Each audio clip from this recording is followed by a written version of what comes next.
Halo pemirsa, apa kabar? Semoga Anda semua dalam keadaan sehat. Selamat datang di program Insiders bersama saya Lucia Saharwi.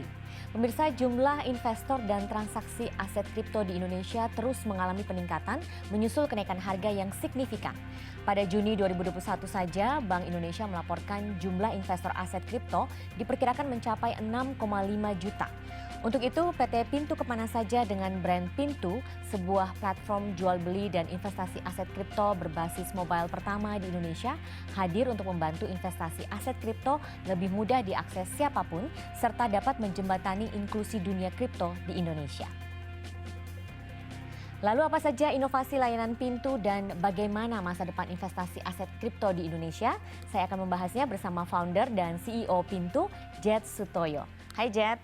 Hai, Apa Lucy. kabar? Baik, terima kasih. Lucy sendiri gimana kabarnya? Baik, sehat-sehat. Ini saya panggil Jet saja ya, karena kelihatannya masih muda banget soalnya ternyata hebat nih anak muda. Nah, Jet, apa yang melatar belakangi kamu mendirikan Pintu?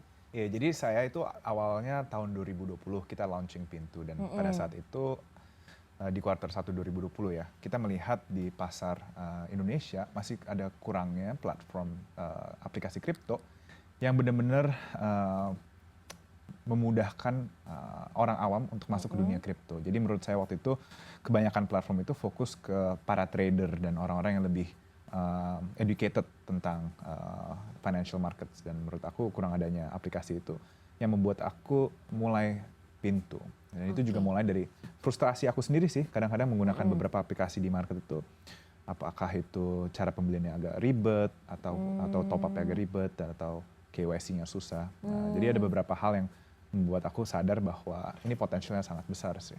Oke, jadi apa sih yang membedakan Pintu ini dengan aplikasi lain yang sudah ada? Iya, jadi kita tuh sebenarnya fokus ke yang saya katakan mass market ya. Di Indonesia ini kan yang seperti Mbak Lucy tahu juga, mungkin sekitar 99% orang di Indonesia masih belum memiliki kripto. Jadi penetrasi itu sekarang sekitar 1-2%.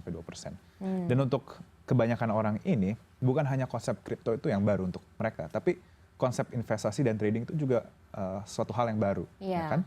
Pemilik equity di Indonesia itu juga sekitar 1-2%.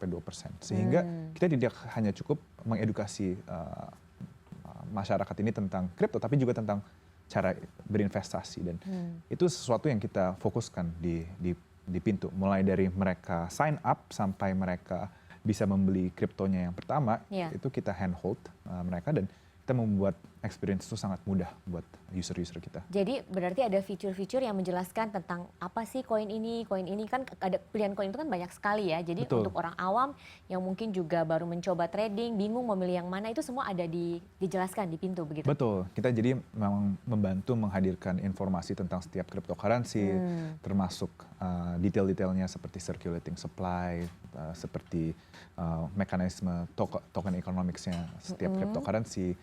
Dan kita mencoba menyajikan itu dengan bahasa yang awam, bahasa yang mudah dimengerti oleh orang awam. Jadi mungkin itu sesuatu yang sedikit membedakan kita dengan berbagai platform lain di market. Dan ini hanya ada di aplikasi saja begitu? Betul. Jadi kenapa tidak ada website-nya begitu misalnya? Kita ada website-nya, cuman kita tidak menghadirkan fitur trading atau investasi di website kita. Dan karena pas kita mulai, kita ingin memfokuskan ke user base kita yang menurut tesis kita waktu itu kebanyakan menggunakan mobile. Seperti Mbak Lucy juga tahu kan, di Indonesia ini memang mobile first country kan, di mana penetrasi mobile jauh lebih besar daripada penetrasi PC atau laptop. Dan karena itu kita ingin memfokuskan dulu ke pasar mobile. Gitu. Jadi sebenarnya kedepannya mungkin akan dikembangkan juga yang web gitu ya. Pasti Tapi sih. sekarang ini lebih melihat mana yang bisa lebih mudah dijangkau oleh masyarakat begitu ya. Betul. Nah, kalau dalam kurun waktu lebih dari setahun ini kan Pintu sudah melayani masyarakat cukup banyak begitu ya. Ada berapa banyak user yang sudah join di Pintu ini? Iya, jadi as of November kita ada sekitar 2 juta user downloads, dan setiap bulannya kita ada sekitar 700.000 user yang aktif menggunakan Pintu. Pertanyaannya kenapa sih namanya Pintu? Pertanyaan yang bagus, Mbak Lucy. Jadi ya, Pintu itu ceritanya dulu gini sih. Saya mikir dunia kripto dan dunia blockchain ini adalah dunia finansial alternatif, ya kan? Dan dunia finansial alternatif yang berbeda dengan dunia perbankan yang kita miliki saat ini. Dan menurut aku itu adalah masa depan untuk dunia finansial. Nah, Pintu ini adalah suatu jembatan dan gerbang untuk orang bisa masuk ke dunia alternatif ini. Jadi kenapa kita namakan pintu itu pengen membuka jalan bagi orang bisa masuk ke dunia alternatif ini. Dan kenapa nama PT-nya kita pintu kemana saja? Karena lucunya dengan kripto ya, seperti Mbak Lucy sendiri tahu, kripto itu kan bisa dikirim ke berbagai macam wallet atau berbagai macam platform di mana kita bisa mengirim kripto itu ke platform dimanapun di dunia. Betul. Seperti pintu kemana sajanya Doraemon. Masuknya dari di Indonesia, keluarnya bisa dimanapun. Jadi ceritanya seperti itu. Oke, jadi maksudnya menggambarkan bahwa sebegitu mudahnya sebenarnya kripto ini begitu ya, bisa digunakan di mana saja, tidak ada batasan-batasan limit. Misalnya kalau kita uang taruh di bank kan untuk transfer apa semua pasti ada limitnya ya. Kalau di kripto tidak ada sama sekali begitu ya. Nah, pintu ini kan berdiri dari April 2020. Itu pada saat pandemi kan ya? Betul. Justru kenapa berani sekali launching di saat pandemi gitu? Kebetulan itu kita launchingnya pada saat pandemi. Sebenarnya planningnya kan sebelum. Tapi saya rasa kita memiliki visi yang lumayan jangka panjang. Apakah walaupun pandeminya terjadi di tahun lalu, kita memiliki visi bahwa kripto aset ini akan banyak digunakan orang Indonesia dan akan menjadi sebuah aset kelas yang penting bagi orang Indonesia dan merupakan masa depan finansial Indonesia. Dan dengan keyakinan itu sih kita berani untuk launching pintu dan juga tetap mengembangkan pintu walaupun kita berada dalam pandemi. Dan ternyata masyarakat justru banyak begitu ya yang tertarik begitu ya? Iya, justru memang karena faktor makroekonomi juga kali ya Mbak Lucy. Karena seperti Mbak Lucy juga pasti tahu, central bank di berbagai negara tuh kan banyak melakukan quantitative easing dan printing uang baru, sehingga itu juga mendorong aset-aset yang mungkin sifatnya lebih beresiko. Dan salah satunya ya pasti kripto. Dan itu kita lihat juga terjadi, sehingga aset price ini naik, makin banyak orang yang menjadi tertarik terhadap kripto. Jadi sudah setahun lebih bisa dikatakan ya berjalannya. Apa saja torehan yang sudah dilakukan nih? Wah, banyak sih, tapi juga kesusahannya juga banyak yang pasti. Mungkin salah satu achievement yang kita lakukan adalah bulan lalu kita bisa achieve 2 million downloads dan 700.000 active users. Kita juga ini sudah melebihi ekspektasi begitu ya? Iya, itu sudah jauh melebihi ekspektasi kita. Pas saat kita mulai kita tidak membayangkan bisa sampai segini besar. Dan juga yang sudah pasti kita bisa mendapatkan investasi dan partner-partner yang bagus seperti Coinbase, FTX, Lightspeed dan berbagai macam partner yang lain. Oke. Nah, tahun 2021 ini kan Pintu sudah menyelesaikan pendanaan sebesar 35 juta dolar begitu ya. Nanti kita akan bahas lebih lanjut, Jet. Pemirsa jangan kemana-mana, Insider masih akan kembali sesaat lagi.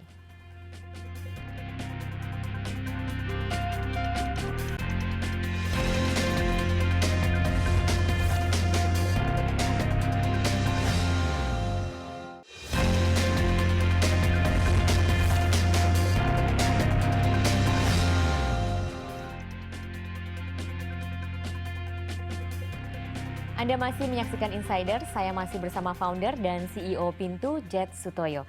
Jet, tahun 2021 ini kan Pintu sudah menyelesaikan pendanaan sebesar 35 juta dolar ya. Nah, itu strategi apa saja yang sudah direalisasikan dari pendanaan ini? Jadi salah satu strategi utama kita adalah meningkatkan market share. Yang kita ketahui, seperti yang kita ketahui, platform-platform kripto itu banyak mendapatkan user organik.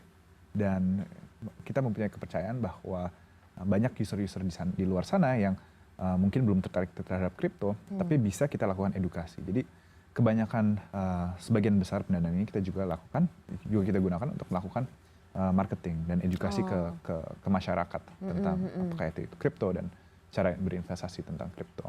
Bagaimana sih caranya meyakinkan calon investor yang ragu, mungkin takut begitu ya, karena kripto ini kan termasuk fluktuatif begitu ya, dan mungkin banyak juga yang belum tahu tentang kripto. Nah, ini bagaimana caranya? Sebenarnya ada beberapa cara. Kita ada dengan cara bekerja sama dengan financial influencers untuk mengedukasikan masyarakat. Ada juga berbagai macam cara yang kita lakukan langsung melalui aplikasi kita dengan adanya konten akademi, Pintu Akademi, di mana kita memberikan pelajaran tentang bagaimana cara yang responsible untuk melakukan investasi, apakah itu dengan melakukan dollar cost averaging, Jadi melakukan pembelian rutin begitu pembelian ya? rutin, betul. Jadi jangan ngikutin FOMO kan. Iya, iya. Iya. Jangan hanya pada saat turun terus kemudian ikut ramai-ramai beli begitu ya, tapi sudah ada aturannya begitu. Betul, dan kita juga memberikan banyak informasi tentang, tadi kita bicarakan ya tentang fundamental dari sebuah crypto aset. Ya, itu beberapa cara yang kita lakukan. Dan ini user bisa dapatkan tanpa harus trading dulu begitu kan, tanpa harus membeli dulu. Betul. Sudah bisa mendapatkan informasi ini. Betul. Ya, Oke. jadi kita tidak mengharuskan user untuk sign up ataupun untuk men-top up uang. Mereka juga bisa langsung belajar tentang kripto itu di aplikasi Pintu. Jadi bisa belajar dulu begitu ya, tidak harus trading dulu baru bisa mendapatkan informasi begitu Betul, ya. betul. Oke, nah ada rencana inovasi apa lagi yang akan dilakukan ke depan? Ya, jadi beberapa bulan terakhir kita baru launching referral program kita yang baru, di mana teman-teman bisa nge-refer teman kalian untuk berinvestasi di kripto dan mendapatkan sebuah komisi dari Pintu. Kita juga bulan lalu launching Pintu token, di mana user-user juga goalnya kita adalah untuk mengalign long term mission dari Pintu dengan usernya. Jadi dengan Pintu token, user-user bisa mendapatkan berbagai macam rewards, benefits di platform Pintu. Yang ketiga, bulan ini kita juga akan launching Pintu Earn, di mana user-user bisa mendapatkan interest dari kripto yang mereka simpan di atas Pintu. Oh, ada interestnya nanti. Betul. Ya, menurut aku itu lumayan menarik. Ya. Dan itu interestnya dapat setiap jam. Oh. Dan bisa di unlock setiap jam. Jadi nggak ada batasan untuk kita harus ngedepositokan dalam jangka waktu, katakan seminggu, sebulan, ataupun setahun. Dan bunganya ini setiap koin berbeda atau sama? Betul, setiap koin berbeda. Dan I think untuk orang-orang yang lebih suka trading, ini merupakan sebuah prospek yang lumayan menarik ya, karena kapanpun mereka pengen pakai untuk trading bisa juga gitu. Nggak ada lock up-nya. Oke, nah sekarang ini kan juga sudah lumayan banyak ada yang namanya robot trading ya. Nah, Pintu ada rencana tidak untuk menyediakan layanan robot? Jadi untuk saat ini kita belum ada rencana untuk ke sana, karena mungkin kita ingin mengambil jalur yang lebih less risky ya. Kita tidak ingin bertanggung jawab tentang pengelolaan dana begitu pengelolaan ya. Dana, betul.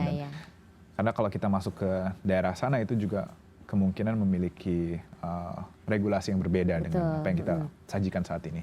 Mungkin ada harus yang disiapkan dulu begitu ya. Betul. Kalau untuk masalah pengelolaan dana. Jadi saat ini lebih ke menyediakan saja begitu ya. Betul. Oke. Nah dari segi harga ini bagaimana dibandingkan dengan yang lain, platform-platform trading kripto yang lain?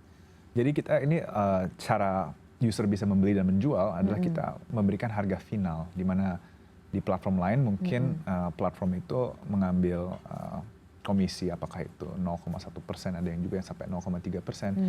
Di platform kita memberikan harga akhir atau harga final yang sudah termasuk berbagai macam fee dan yang lain-lain, sehingga lebih mudah untuk user awam mengetahui berapa sih sebenarnya yang akan mereka dapatkan dan mereka bayar gitu. Dan mungkin yang lebih menarik juga di platform kita melakukan lock harga, di mana kita bisa lock harga selama 5-7 detik, dan user bisa menggunakan waktu itu untuk benar-benar yakin apakah mereka ingin mengkonfirmasi trading tersebut. Oke, nah kalau kita bicara soal trading apalagi digital, mungkin salah satu concern paling besar semua orang adalah masalah keamanan. Bagaimana supaya uang saya yang sudah saya dapatkan dengan supaya ini tidak hilang begitu saja begitu kan, karena ada kesalahan sistem atau bagaimana. Nah ini bagaimana dari Pintu sendiri? Itu pertanyaan yang sangat bagus ya, dan kita melakukan berbagai macam cara untuk memastikan bahwa aset kripto user itu aman. Salah satunya kita menggunakan beberapa custodian yang pihak ketiga, di mana setiap transaksi yang kita kirim untuk pengiriman atau pengeluaran aset kripto itu memerlukan beberapa third party custodian untuk bisa meng-approve transaksi tersebut. Sehingga menambahkan sebuah layer proteksi untuk security. Dan sebagian besar aset kita juga tidak kita simpan di hot wallet atau wallet yang terhubung dengan internet. Jadi sebagian besar itu stored offline, sehingga itu juga menambahkan sisi proteksi. Dan yang pastinya aset kripto ini juga dapat insurance, dimana kalau memang terjadi hack dari pihak ketiga, itu sebagian besar tertutup oleh asuransi. Oh, oke, oke. Jadi sudah dipikirkan ya, sudah ada asuransinya juga. Nah, bagaimana soal pemilihan currency yang mungkin atau koin-koin yang kita katakan mungkin bukan koin-koin yang bagus begitu. Nah, ini apakah Pintu juga menyeleksi terlebih dahulu sebelum memasukkannya ke dalam pilihan cryptocurrency atau bagaimana? Betul, jadi kita sudah pasti milihin cryptocurrency yang kurasi ya. Dan kita mencoba memfokuskan kripto aset yang kita lihat dari berbagai segi metrik sudah memiliki resiko yang lebih rendah. Kita lihat dari sisi timnya yang mengembangkan kripto aset tersebut. Kita melihat dari sisi growth atau perkembangan dari produknya sendiri. Kita melihat dari sisi pengguna atau user dari kripto aset tersebut. Dan dari sisi roadmap dan vision ke depannya. Apakah kripto aset ini memiliki tempat di dunia kripto ya. Dan apakah actually itu make sense. Karena yang paling kita tidak inginkan adalah melisting sebuah aset dan ternyata aset tersebut nggak perform. User kita akan ujung-ujungnya akan komplain ke kita juga kan. Jadi itu sih sesuatu yang paling penting bagi kita untuk memastikan bahwa kedepannya kripto aset ini memiliki masa depan yang bagus. Oke, nah sejauh ini Pintu memang hanya untuk di Indonesia saja, ada rencana bisa di luar negeri dipakai juga atau bagaimana? Jadi untuk saat ini kita memang fokusnya Indonesia, mungkin untuk 1-2 tahun ke depan ya. At least karena yang kami lihat ini di Indonesia ini marketnya sudah cukup besar untuk mensupport sebuah company yang besar, terutama di bidang finansial ya. Jadi kalau kita lihat aja di dunia perbankan, mungkin 5 dari 10 bank di Southeast Asia itu semuanya bank Indonesia, bank berasal dari Indonesia. Jadi aku rasa cukup di Indonesia dulu untuk saat ini.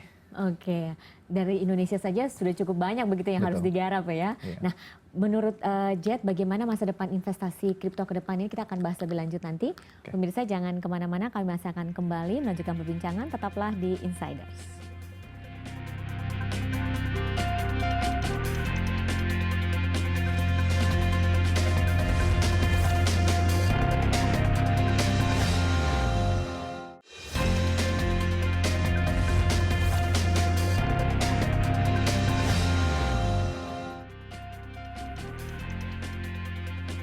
Ya, Anda masih menyaksikan Insider, saya masih bersama founder dan CEO Pintu, Jet Sutoyo. Jet, ini kita sudah berada di penghujung tahun 2021 ya, dan seperti tadi Jet cerita bahwa sebenarnya di 2021 ini pencapaiannya saja sudah melebihi ekspektasi begitu ya Pintu ini. Nah, kedepannya bagaimana nih rencananya di tahun 2022? 2022 akan menjadi sebuah tahun yang besar sih menurut saya, bukan hanya buat Pintu ya, tapi untuk dunia kripto. Salah satu rencana kita juga untuk memasuki subsegmen yang dinamakan decentralized finance, DeFi, di mana banyak aplikasi yang dibangun di atas blockchain ini, dan terutama juga contohnya beberapa dari token-token yang sudah disupport oleh Pintu di aplikasi Pintu ini merupakan project-project DeFi. Kami sendiri memiliki kepercayaan bahwa ini akan menjadi masa depan untuk kripto, karena aplikasi-aplikasi yang dibangun ini di atas DeFi bisa melakukan service untuk seluruh dunia ya, bukan hanya buat satu spesifik geografi gitu. Contohnya di mana Pintu sekarang ini hanya untuk orang Indonesia, kalau kita membangun aplikasi DeFi ini, kita bisa menjadi sebuah global company, bisa men-serve ke global user base, dan menurut saya itu akan menjadi value proposition yang jauh lebih menarik dari apa yang kita miliki saat ini. Jadi itu mungkin salah satu hal besar yang akan kita coba capai juga. Nah, selain itu kita juga memang memiliki rencana untuk membangun aplikasi yang lebih meng-cater ke pro user atau pro trader.